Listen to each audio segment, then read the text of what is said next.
This is one of the oldest questions a person can ask. Did anything exist before the universe? Before the Big Bang? Before the first light? Before there was a single piece of you anywhere? Was there something, or was there truly nothing at all? For most of history, the honest answer was simple: we did not know. And most scientists had quietly decided this might be a question with no real answer, the kind you can ask forever and never reach the bottom of. But in the last 2 years, something changed. New data, taken from millions of galaxies, has started to point at a strange idea: that the nothing before the universe may not be where everything ends. It may be the thing the whole universe is slowly being pulled back toward. Let me show you how we got here. And I will keep it simple, because this is one of those subjects people make harder than it needs to be.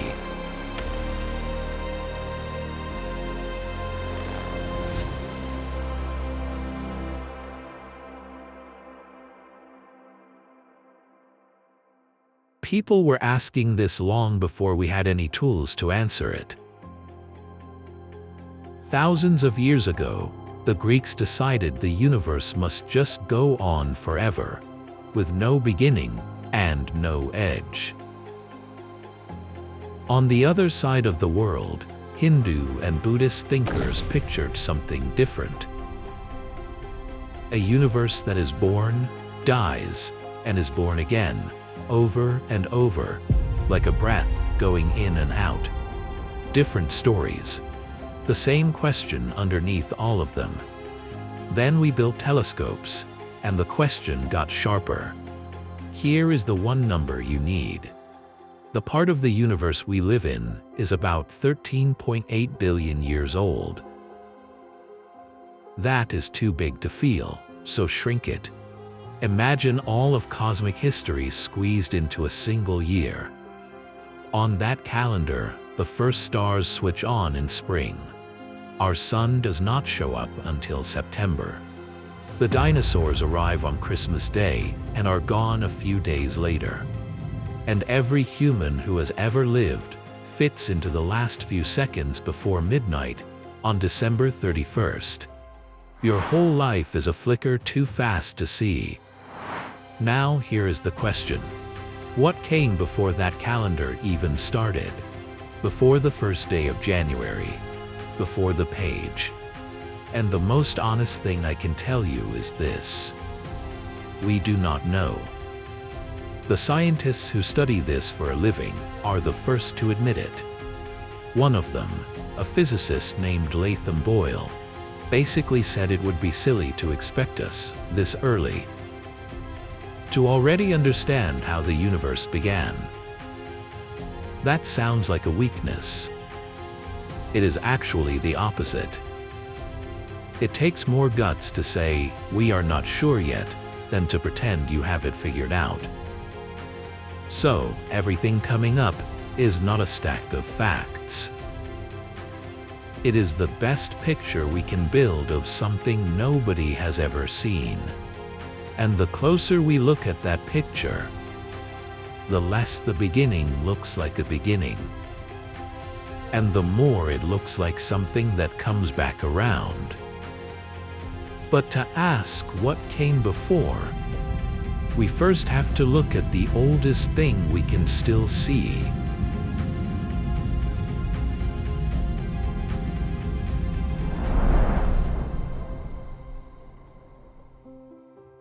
There is a light reaching you right now that has been traveling since the universe was a baby. You cannot see it with your eyes. It is a bit like a fish that never notices the water it lives in. The light is everywhere around you, in every direction, and you just cannot feel it. It is the oldest light there is. Scientists call it the cosmic microwave background. And it is, quite literally, a baby photo of the universe. Here is what it shows.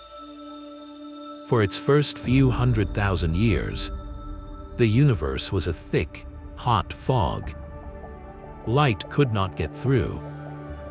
Then, about 380,000 years in, things cooled down just enough for the fog to clear. And that first light broke free and started traveling. We are still catching it today. It is faint, stretched thin by all the time that has passed, but it is unmistakable. And in the last 2 years, we have seen it more clearly than ever. In March 2025, a telescope high in the desert in Chile, the Atacama Cosmology Telescope, took the sharpest baby photo of the universe we have ever had. 5 times clearer than anything before it. Clear enough to see not just where the early stuff was, but how it was moving. If the universe today were middle-aged, this would be a photo of it as a newborn, only hours old. And from this light, we learned something humbling. Everything you have ever touched, every star, every planet, your own body, adds up to about 5% of what is out there. The other 95% is stuff we still cannot see and barely understand. But here is where your brain hits a wall. This photo, as far back as it reaches, only shows the universe just after the spark. It shows the smoke. It cannot show the match. Rewind all the way, past the oldest light, past the fog, past the very first instant, and you hit a single word that has bothered people for as long as they have asked the question. Nothing. No matter. No light. Not even an empty room for the light to be missing from. Because space itself has not started yet. And the part that breaks people is not how there came to be so much. We can sort of live with, the universe is huge. It is the other direction that hurts. Not how there is so much, how there was nothing, and then there was anything at all. So if empty space could somehow produce all of this once, here is the question that should keep you up at night. Could it ever do it again? To get near that, we have to ask the oldest version of the question out loud. What actually banged? First, throw out the picture you got in school. A tiny dot blowing up into empty space, like a firework in a dark room. It is wrong. And the way it is wrong actually matters. The universe is not expanding into anything. There is no outside.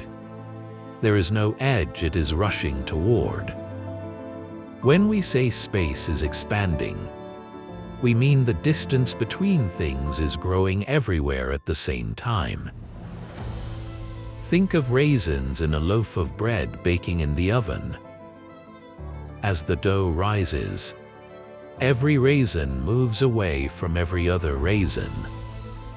Not because they are crawling through the bread, but because the bread itself is puffing up between them.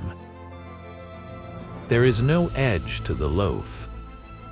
There is just more bread, appearing everywhere, all at once. So whatever banged was not an object sitting in space. What banged was space itself. The leading explanation has a name: inflation. and it is one of the strangest ideas in science. In the first tiny fraction of a second, a patch of empty space smaller than an atom is thought to have stretched until it was bigger than everything we can see today. Not gently, violently, doubling, then doubling again, then again.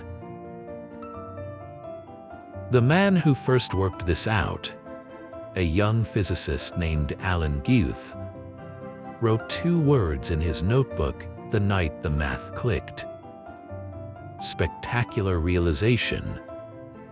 Because this one runaway stretch fixed several huge problems at once. And it meant you did not need that impossible infinitely tiny point, the singularity, at all. So in this picture, there was no exploding seed. There was empty space with a kind of hidden tension stored in it. And when that tension let go, its energy poured out and became everything. The light, the matter, the stuff that makes you. That pouring out is what we call the Big Bang. Not the start of existence. More like a change of state in something that was already there. And here's the wild part. Inflation does not seem to stop everywhere at once, like one big switch. It stops in patches. In some spots the stretching settles down, and a universe like ours forms, while right next door, in places we can never reach, it keeps going, spinning off other universes that we will never see. If that is true, then ours is not the universe. It is one bubble in a foam of countless bubbles, each one its own Big Bang, each one sealed off from the rest forever. But notice what just happened. We did not actually answer where it all came from. We just pushed the question back one step, into the empty space that did the stretching. And once you start pushing the question back, it gets very hard to make it stop.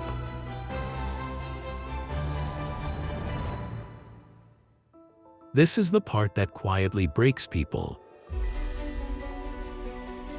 Every answer we find just moves the question. If our universe came from inflating space, what made the space inflate?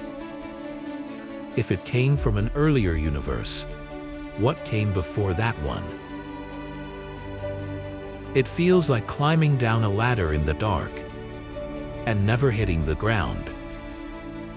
Every rung is a new beginning, and every beginning needs its own beginning. There is no bottom. And this is not some new modern panic. People have stood at the top of this same ladder for thousands of years. Aristotle wrestled with it. The dizziness you might be feeling right now is older than every telescope ever built. There are 2 honest ways out of this, and they are very different. The first one says the question falls apart if you look closely.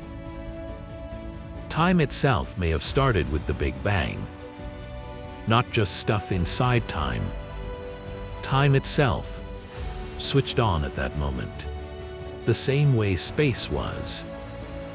And if time started there, then asking what happened before it is like standing on the North Pole and asking, which way is north? It sounds like a normal question.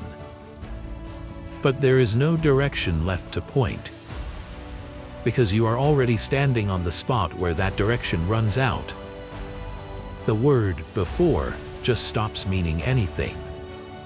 That is not a failure. It is the map simply ending where the map ends. The second way is gentler and stranger. It says the question is real.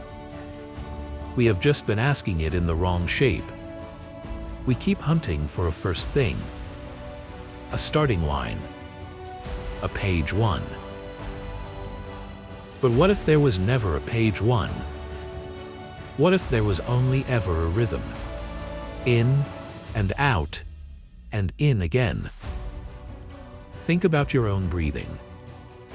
There is no first breath you could point to as the true start of you.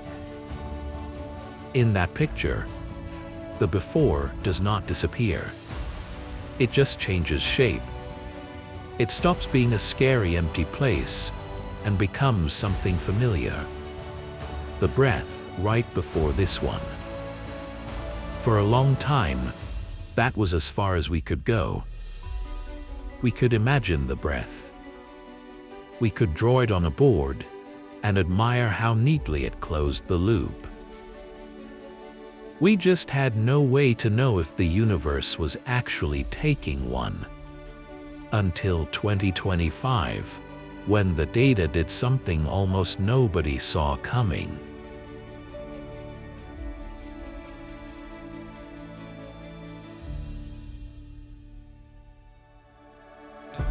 For almost 100 years, the story only went one way: outward. In 1998, astronomers found that the universe is not just expanding, it is speeding up. Something is pushing the galaxies apart faster and faster. We named that something dark energy, and it makes up more than 2/3 of everything that exists. For decades, we assumed it was steady, a constant push that would only grow, dragging the galaxies apart until the sky went dark and cold, and stayed that way forever. That was the ending everyone expected: expansion with no end. Then came DESI. DESI, the dark energy spectroscopic instrument, does not guess, it measures. It maps the exact distances to millions of galaxies, and by lining those distances up across billions of years, it can actually watch how the push has changed over time. In March 2025, its big second data release landed with a result that rattled the field. Dark energy may not be steady after all. It looks like it was stronger in the distant past, and it is getting weaker now. I want to be careful here, because this is exactly the kind of thing that gets turned into a scary headline and then quietly walked back. So, here is the honest version. On its own, the DESI signal is weak. Only when you combine it with other separate measurements does it get strong. Strong, but still not strong enough for scientists to call it proven.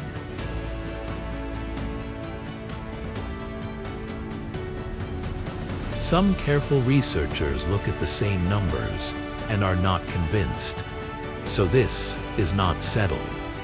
It is a strong rumor with good sources. But it is a rumor that, if it holds up, rewrites the ending of everything.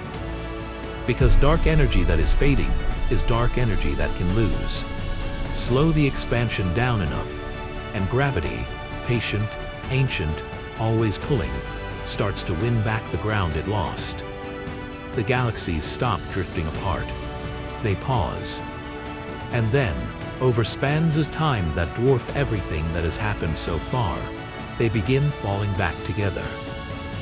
By early 2026, fresh studies were saying it out loud. The universe might not end in cold and silence after all. It might end by collapsing back in on itself. A big crunch. The breath, after a very long age of breathing out, may be starting to turn back in. And there is one more thing, almost too strange to say, except that it really happened, on a lab bench. In 2025, physicists used quantum machines to copy, in miniature, the way empty space can flip from one state to another.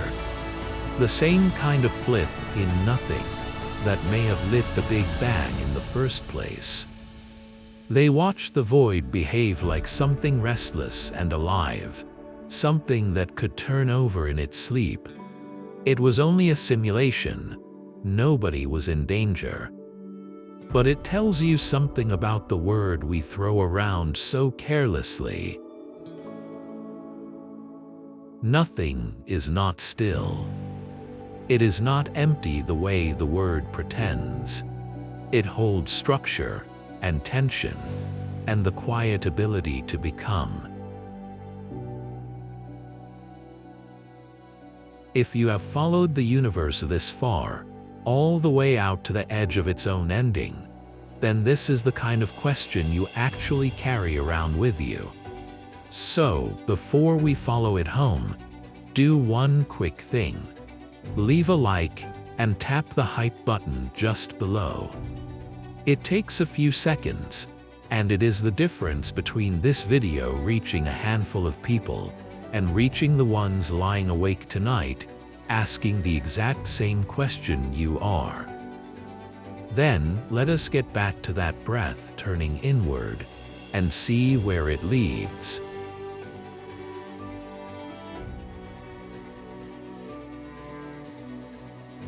For most of the last century, the idea of a cyclic universe, one that ends and begins again, sat at the edge of serious science. A lovely idea nobody could test. What pulled it back to the center is exactly what we just saw. The cracks in our understanding of dark energy reopened a door that had been shut for decades. The chance that this expansion is not a one-way street, but one half of a much bigger motion. If the universe can collapse, it does not have to end by crushing down into a single point. Some of our deepest theories say it might bounce instead. There is one called loop quantum cosmology, and the idea is simple at heart. Space cannot be squeezed smaller than a certain size. It has a floor. So instead of a shrinking universe falling forever inward, it hits that floor and pushes off it. It bounces. The crush becomes a kick. And a big crunch, seen from the far side, looks exactly like a Big Bang. In that picture, our beginning was just someone else's ending. The last moment of a universe that breathed all the way in, until it had nowhere left to go but out again. It is the most serious version of this idea anyone has, but I will be straight with you. It is not proven. We are sketching, not certain. Other scientists went looking for proof directly, in that oldest light. The famous physicist Roger Penrose once said he had found it, faint rings printed into the ancient glow, which he read as echoes of a universe that came before ours. It was a thrilling claim. For a while it seemed to hold. But when other teams checked the same maps more carefully, in 2024, the rings turned out to be ordinary noise. Random bright and dark spots, not messages from before time. That does not kill the idea. It just means the proof we thought we had slipped through our fingers, and we will need sharper eyes to look again. And honestly, that is the deal with this whole subject. We are allowed to be wrong out loud. But step back from all the arguments, and one simple shape keeps showing up. A breath. It is the most ordinary motion there is, and nobody had to teach it to you. Your chest is rising and falling right now, without you thinking about it. Your heart fills and empties, and has done it every second since before you had a name. The tide rolls in and slides back out. Winter turns to summer, and back to winter. Everything alive that we have ever found moves like this, not in straight lines, but in cycles. And the oldest stories, the ones from before any telescope, looked up and decided the universe must work the same way. We called those stories myth and put them aside. Now the newest data we have, pulled from millions of galaxies, has started, very carefully, to whisper the same old thing back to us. That the nothing before the Big Bang may not be a pit we fell out of and are drifting away from forever. It may be the still, quiet pause at the top of a breath. One the universe has taken before, and may be about to take again. So if the universe really does breathe out and one day back in, what do you think waits at the top of the next breath? Tell me what you picture down in the comments. We still do not know what came before the Big Bang. That has not changed. What has changed is the shape of the question. It used to be a hunt for a first edge, a starting line. Now it is starting to look like a hunt for a rhythm. And if the universe really does breathe, then the nothing we have feared for so long may not be where everything ends. It may just be the quiet place it goes back to in order to start again. We are the small, strange thing this universe grew that can turn around and look back at it and ask where it came from. That is not a smallness. That is the universe, for one brief breath, opening its eyes